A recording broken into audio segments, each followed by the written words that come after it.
Have you ever tried spaghetti squash? It looks like a winter squash. It's always in the bin with the rest of the winter squash in the stores, and right now it's also available at farmers markets. And it's called spaghetti squash because when you cook it, the inside pulls apart in little spaghetti-like strands.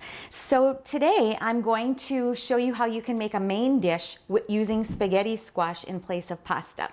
So first of all, you need to cook the squash to make this dish. And I have my garden gloves that I always keep in the kitchen. These are only in my kitchen and they're easily washed, but they have that nubby, rubbery coating on the palm of the glove. So it's good for gripping things.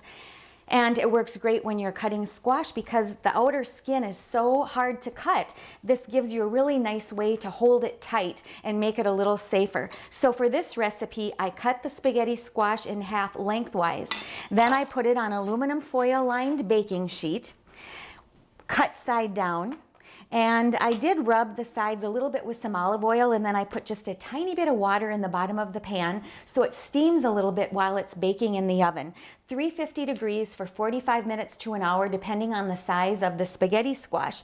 Then look what happens. After it's been cooked, it pulls apart with a fork and looks just like strands of spaghetti. Now you can see that I'm just scraping all these little spaghetti-like strands into my pan. There's about a tablespoon of hot olive oil in the pan. I'm going to put this in just so that it heats up enough for me to start adding my other ingredients. Now there's one thing you need to be careful of when you're cooking spaghetti squash, and that is overcooking it. Because if it gets overcooked, it loses its spaghetti-like consistency, and you'll have more of a mush than spaghetti.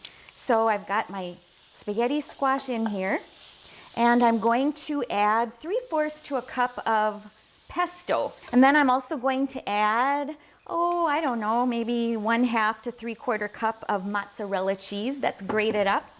And I'll stir it just enough so that that cheese starts to melt. Then I'll add a little bit of fresh Parmesan. And I wish you could smell it. It just smells wonderful. That pesto with the fresh basil in it. So this is your meal. If you don't want 100% spaghetti squash, you can mix half spaghetti squash along with some real spaghetti pasta. And you'll also have a great dish that way too. Remember, I'll have this recipe on our website, www.lakelandptv.org. I'm Sue Doden, and I'm all about food.